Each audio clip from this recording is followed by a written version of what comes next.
हर हर महादेव। केदारनाथ एक रहस्य एक खोज के अध्याय 12 में आप सभी का स्वागत है। आज हम केदारनाथ के आसपास घूमने की जगहों में से वासुकी ताल और वासुकी ताल के एक विशेष पुष्प की चर्चा करेंगे। वासुकी ताल जो कि केदार घाटी से 8 से 10 किलोमीटर की दुर्गम चढ़ाई करके पहुंचा जा सकता है।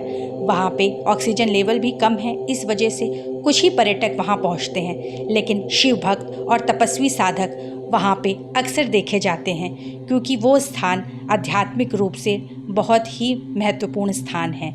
वासुकी ताल में खिलने वाला कमल एक अत्यंत दुर्लभ, रहस्यमय और दिव्य अनुभव वाला माना जाता है, जो केवल भाग्यशाली तपस्वी या विशुद्ध हृदय वाले साधकों को ही दिखाई देता है। इस दुर्गम स्थान पर खिलने वाला ये दिव्य कमल ब्रह्म कमल कहा जाता है, जो श्रावण मास या भाद्रपद मास में ही खिलता है।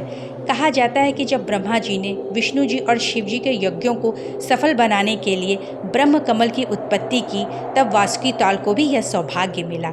साथ ही यह भी मान्यता है कि जब वासुकी नाग ने शिव जी की यहाँ पे घोर तपस्या की, तो शिव जी उनसे प्रसन्न होकर वहाँ पे ज्ञान और तप के प्रतीक के रूप में इस ब्रह्म कमल को प्रकट किया। यह पूरे वर्ष नहीं खिलता, विशेष ऋतु या योग में ही खिलता है, इस कारण ये अत्यंत दुर्लभ माना जाता है और ये वासुकी ताल की सतह के किनारे या मध्य भाग में देखा जा सकता है। सफ़ेद, पीले या नीले आभा को लेकर खिलने वाला यह अत्यंत मादक सुगंध से भरा हुआ होता है, जो कि आपको ध्यान और योग में ले जाता है। इसी कारण कई शिव भक्त और साधक यहाँ पे आते हैं और शिव भक्ति में लीन हो जाते हैं। जो व्यक्ति वासुकी ताल में स्वयं खिलते हुए इस ब्रह्म कमल के दर्शन कर लेता है, कहते हैं उसकी कुंडलिनी स्वतः ही जागृत हो जाती है।